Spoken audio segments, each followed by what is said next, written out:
읽으신 마가복음 2장 1절에서 읽지는 않았지만 3장 6절까지 여기에 비슷한 형태의 이야기가 5개 이어집니다.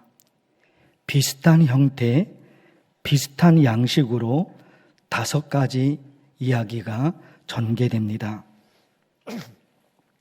차례대로 핵심만 보려고 하는데 1절에서 12절까지 여기에 예수님께서 중풍병자를 고쳐주셨는데 그 과정에서 신성모독죄를 지었다고 그 당시 종교 지도자들이 예수님을 비난합니다. 화면을 보실 텐데 7절에 이 사람이 어찌 이렇게 말하는가 신성모독이로다. 오직 하나님 한 분 외에는 누가 능히 죄를 사하겠느냐. 신성모독이로다. 병으로 고생하는 사람을 고쳐주었으니까 잘한 일이잖아요. 훌륭한 일이잖아요. 그런데 그 과정에서 신성모독죄를 지었다고 그 당시 종교 지도자들이 예수님을 비난합니다. 왜 이럴까? 좋은 일 한 거잖아요. 중풍병자 고쳐줬으니까. 그런가 하면 13절에서 17절까지 두 번째 이야기가 전개되는데 예수님께서 세리와 함께 밥을 먹는데 종교 지도자들이 그걸 보고 예수님을 비난해요. 화면에 있습니다. 16절. 바리새인의 서기관들이 예수께서 죄인 및 세리들과 함께 잡수시는 것을 보고 그의 제자들에게 이르되 어찌하여 세리 및 죄인들과 함께 먹는가? 예수님께서 세리와 함께 밥을 먹는다고 해서 그 당시 종교 지도자들이 예수님을 비난합니다. 여기에는 배경이 있어요. 화면을 좀 보실 텐데 성경 66권 중에 앞에 5권 있잖아요. 창세기, 출애굽기, 레위기, 민수기, 신명기. 이 5권을 모세오경이라고 하고 히브리어로는 토라라고 얘기합니다. 유대인들은 모세오경, 이 토라를 중심으로 신앙생활을 했습니다. 신앙생활의 중심에 모세오경, 이 토라가 있었던 겁니다. 그런데 유대인들이 믿기로는 모세가 기록한 모세오경, 이거 외에 모세가 하나님에게서 직접 들은 하나님의 말씀이 있는데 그 말씀을 모세가 시내산에서 이스라엘 백성들에게 선포했다는 겁니다. 그것을 구전율법이라고 얘기합니다. 문서로 전해진 것이 아니라 입구자, 전할 전자, 말로써 전해진 거예요. 부모 세대가 그 자녀에게 말로 전해주고 그 자녀가 또 자기 자녀에게 말로 전해지고 문서로 전해진 것이 아니라 부모의 입술을 통해 언어로 말로 자녀들에게 전해진 거예요. 그것을 구전율법이라고 말합니다. 문서율법이 아니에요. 기록된 것이 아니라 말로 전해진 것입니다. 마태복음 15장에 바리새인들과 서기관들이 예수님께 묻습니다. 당신의 제자들이 어찌하여 장로들의 전통을 범하나이까? 떡 먹을 때에 손을 씻지 아니하나이다. 여기 보세요. 당신의 제자들이 어찌하여 장로들의 전통을 범하나이까? 여기 마태복음 15장에 있는 장로들의 전통이 유대인들이 말하는 구전율법입니다. 구전율법 설명해 드렸죠? 그 구전율법에 밥을 먹을 때는 손을 씻어야 된다. 세리들과 함께 밥 먹으면 안 된다. 죄인들과 함께 밥 먹으면 안 된다. 안식일에 씨를 뿌리면 안 된다. 수백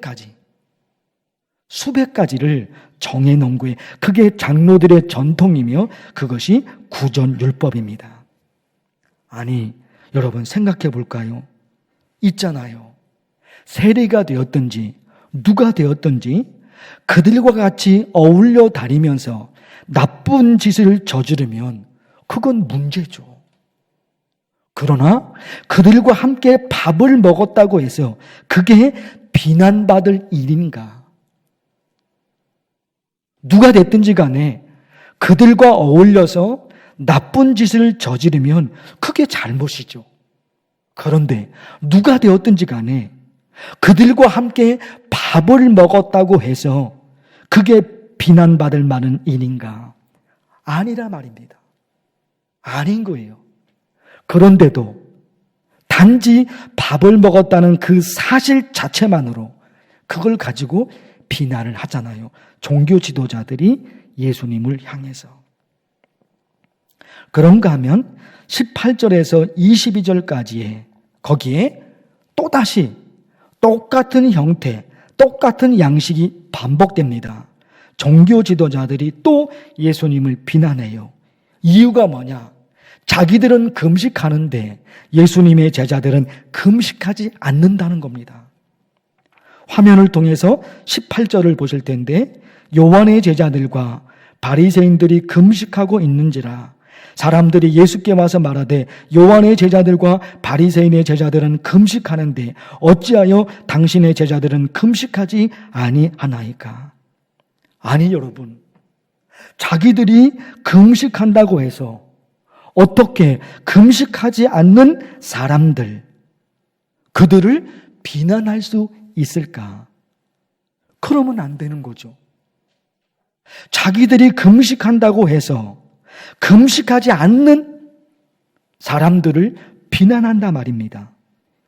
이게 아니죠. 자기가 금식하면 자기가 금식하는 것으로 끝나면 되는 것이지 금식하지 않는 사람을 비난하면 그 사람의 금식은 가짜죠. 그 사람의 금식은 가짜입니다. 자기가 금식하면 자기가 금식하는 것으로 머무면 되는 거예요. 거기서 끝나면 되는 거예요.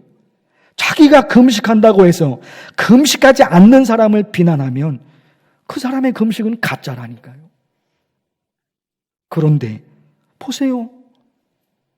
자기들은 금식하고 예수님의 제자들은 금식하지 않는다고 비난하잖아요. 왜 이럴까 사람들이? 거기다가 23절에서 27절까지에 예수님의 제자들이 밀밭 사이로 지나가다가 밀이삭을 자릅니다. 종교 지도자들이 그걸 보고 예수님의 제자들이 안식일 법을 어겼다고 비난합니다. 또다시 화면을 보실 텐데 24절 바리새인들이 예수께 말하되 보시오 저들이 어찌하여 안식일에 하지 못할 일을 하나이까? 안식일에 밀이삭을 잘랐다고 그걸 비난합니다. 상식적으로 생각하면 그게 비난받을 일인가요? 안식일에 밀이삭을 조금 잘랐다고 그게 비난받을 만한 일인가? 그게 무슨 큰 잘못을 저지른 죄인가? 아니에요, 여러분. 아무것도 아니에요. 그냥 지나갈 수 있는 거예요. 밀이삭을 잘랐다고. 그런데 보세요. 그거 못 지나가잖아요. 밀이삭을 잘랐다고. 안식일 법을 어겼다고. 그게 무슨 큰 죄를 지었다고. 그게 무슨 엄청난 일이라고. 밀이삭을 자른 것을 보고 안식일 법을 어겼다고. 이 종교 지도자들이 이렇게 또 비난하잖아요. 오늘 말씀을 이렇게 분석하면서 정말 마음은 너무너무 답답해지는 겁니다. 어쩌면 사람들이 이렇게까지 마음이 삐뚤어졌을까? 마음이 삐뚤어져 있는 거예요. 마음이 삐뚤어져 있는 거예요. 하나님을 믿는 사람들이 해야 할 일이 있다면 병든 사람 고침을 받을 수 있도록 도와주고, 외로운 사람, 소외된 사람이 있으면 친구가 되어주고, 고민하고 걱정하는 사람이 있으면 그 문제가 해결될 수 있도록 도와주고, 그게 하나님을 믿는 사람들이 해야 할 일이죠. 지금 예수님께서 그런 일을 하신 거예요. 그런 일을 하신 거예요. 병든 사람 고쳐주잖아요. 소외된 사람 친구가 되어주시잖아요, 예수님이. 누구도 세리들과 어울리지 않는데 소외된 사람이 어떻게 됐든지 간에, 그런데 예수님은 그들과 같이 밥을 먹잖아요. 소외된 사람의 친구가 되어주잖아요. 사람을 소중히 여기며 고민하고 걱정하는 사람이 있으면 격려하고 용기를 주고 위로를 주고, 예수님이 하신 일이 있다면 그런 일을 하신 거예요. 그게 하나님이 원하시는 일을 예수님이 하신 거잖아요. 그런데 왜 종교 지도자들은 그렇게도 예수님을 향해서 그렇게도 비난할까? 왜 그렇게 공격을 할까? 아니, 예수님이 사기를 치고, 예수님이 거짓말을 하고, 예수님이 도둑질을 하고, 그런 분이시라면 당연히 비난하고 예수님을 공격하고 그래야 되는 거죠. 그런데 예수님이 하신 일들을 보세요. 예수님이 하신 일들을 보세요. 그게 아니잖아요. 병든 사람 불쌍히 여기셔서 고쳐주잖아요. 누구도 용서하지 않으려고 그러는데 예수님은 용서해 주시잖아요. 누구도 가까이 하지 않는데 예수님은 소외된 사람의 친구가 되어주신단 말입니다. 그게 하나님을 믿는 사람들이 해야 될 일이고, 하나님이 원하시는 일이잖아. 예수님이 하나님이 원하시는 일을 하신 거예요, 모든 게. 그런데 여러분 지금 몇 군데 보셨지만 그 당시 종교 지도자들이 모든 사항에 대해서 예수님을 공격하고 예수님을 비난하잖아요. 답답하죠? 뭘 하든지 간에 마음이 비뚤어져 있으니까 모든 게 불평이고, 모든 게 파괴적이고, 모든 게 마음에 들지 않습니다. 마음이 파괴되어 있으니까, 마음이 비뚤어져 있으니까 모든 게 불만이에요. 모든 게 불평이에요. 모든 게 파괴적인 거예요. 마음이 비뚤어져 있으니까. 심지어 있잖아요. 예수님께서 중풍병자 고쳐주셨는데 그 과정에서 신성모독죄를 지었다고 종교 지도자들이 예수님 비난하잖아요. 나중에 어떻게 되는지 아세요? 그 내용이 누가복음 2장 서두에 있지만 나중에요, 그 종교 지도자들이 마가복음 3장으로 넘어가잖아요. 화면을 보십니다. 3장 6절. 바리새인들이 나가서 곧 헤롯 당과 함께 어떻게 하여 예수를 죽일까 의논하니라. 여기까지 간다니까요. 여기까지 가요. 예수님을 비난하고 예수님을 공격하고 거기서 수습되는 게 아닙니다. 마음이 비뚤어져 있으니까 결국 예수를 어떻게 죽일 수 있을까, 이 의논까지 갑니다. 신앙이 잘못되면 이렇게 끔찍한 일을 저지르게 돼요. 신앙이 잘못되면. 종교 지도자들이 누구예요? 하나님을 믿는 사람들이에요. 서기관 바리새인들이 누구예요? 성경을 연구하고 성경을 가르치는 사람들이에요. 근데 그들이 예수님을 비난하고 예수님을 공격하고 결국은 예수님을 죽이려고 모의하잖아요. 신앙이 잘못되면 이렇게까지 간다니까요. 작년 12월에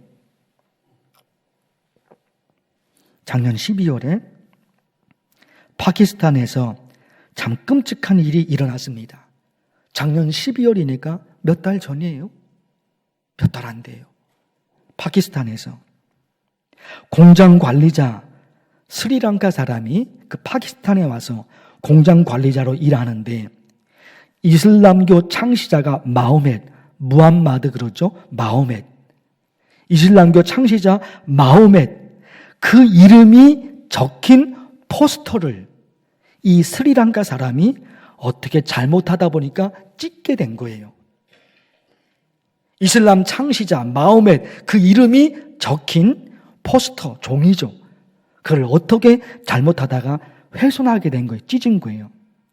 이슬람 교도들이 그걸 보고 달려들어서 그 사람을 폭행합니다. 그리고 폭행에서 그친 것이 아니라 그 사람 몸에 석유를 뿌려서 불로 태워 죽입니다. 신앙이 잘못되니까 이렇게까지 간다니까요. 끔찍한 일이 일어난 거예요. 마호멧이라는 그 이름이 적힌 포스터 종이 그거 어떻게 실수로 찍게 된 거예요.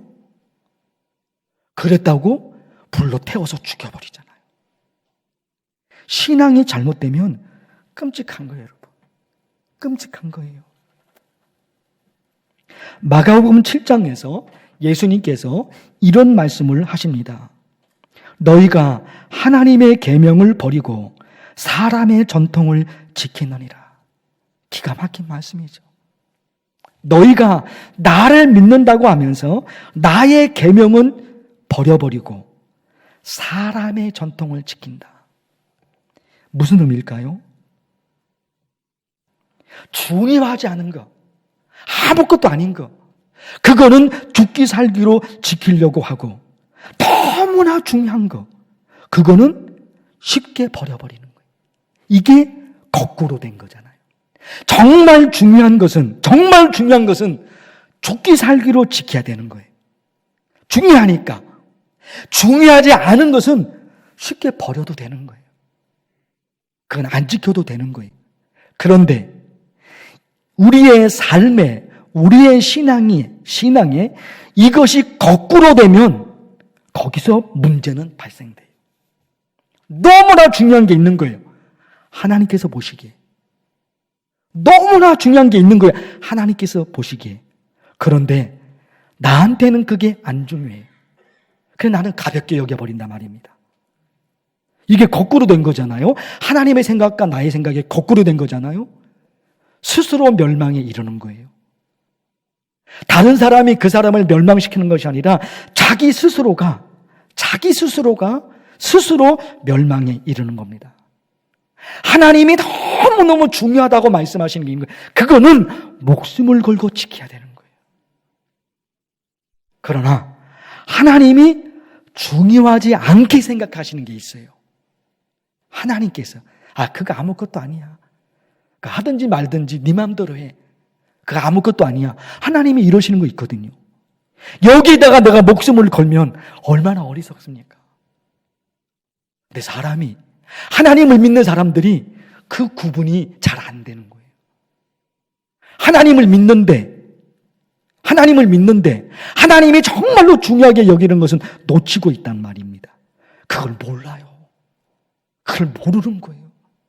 이거는 아무것도 아닌데 죽기 살기로 나는 이걸 지켜요. 하나님을 믿는 사람인데 그 하나님의 세계를 잘 모르니까. 정말 중요한 게 뭘까요? 예수님이 가르쳐 주시잖아요. 정말 중요한 거. 마음을 다하고 뜻을 다하고 목숨을 다하여 주 너의 하나님을 사랑하라. 그리고 말씀하시죠. 둘째도 그와 같으니 내 이웃을 내 자신처럼 사랑하라. 하나님을 사랑하고 사람을 사랑하는 것. 이게 하나님이 가장 소중히 여기시는 거예요. 하나님을 사랑하고 여기서 머물면 안 돼요. 그렇죠? 하나님을 사랑하고 하나님을 사랑하는 것만큼 사람을 사랑해요. 사람을 소중히 여겨요. 이걸 놓친단 말입니다. 그러면 또 고민과 질문이 되죠. 하나님을 사랑하는 게 뭘까? 사람을 사랑하는 게 뭘까? 이런 게 있잖아요. 내가 기뻐하는 금식은 이런 말씀이 있는데 앞에 잠깐 설명을 할게요. 이사야 58장의 말씀인데 내가 기뻐하는 금식은 이렇게 시작하거든요. 이 의미가 뭐냐? 내가 기뻐하는 예배는, 내가 기뻐하는 신앙은, 내가 기뻐하는 기도는, 내가 기뻐하는 찬양은, 내가 기뻐하는 헌금은 이렇게 시작이 되는 거예요. 내가 기뻐하는 금식이, 내가 기뻐하는 예배는, 내가 기뻐하는 기도는, 내가 기뻐하는 헌금은, 내가 기뻐하는 찬양은 이런 얘기거든요. 그리고서 이사야 58장 6절에서 이 말씀이 이어집니다. 여러분 화면을 보실 겁니다. 내가 기뻐하는 금식은 흉악의 결박을 풀어주며 멍에의 줄을 끌어주며 압제당하는 자를 자유하게 하며 모든 멍에를 꺾는 것이 아니겠느냐. 또 줄인 자에게 내 양식을 나누어주며 유리하는 빈민을 집에 들이며 헐벗은 자를 보면 입히며 또 내 교육을 피하여 스스로 숨지 아니하는 것이 아니겠느냐. 이게 사람을 사랑하는 거예요. 사랑하는 성도 여러분, 사랑하는 성도 여러분, 정말 우리는 하나님을 잘 믿고 있는 걸까요? 지금 정말 하나님을 잘 믿고 있는 걸까요? 하나님은 너무너무 중요하게 생각하시는데 내가 그걸 버리면 이거 어떻게 될까요? 하나님은 아무것도 아닌데 내가 목숨으로 그걸 지키면 얼마나 허무할까요? 사랑하는 성도 여러분, 정말 하나님이 기뻐하시고 하나님이 원하시는 그런 신앙으로 살기를 축원합니다. 하나님 아버지, 하나님의 말씀을 들었습니다. 하나님께서 원하시는 신앙, 하나님이 정말 중요하게 생각하시는 거, 거기에 매달려 신앙 생활 하게 하옵소서. 예수님의 이름으로 기도하옵나이다. 아멘.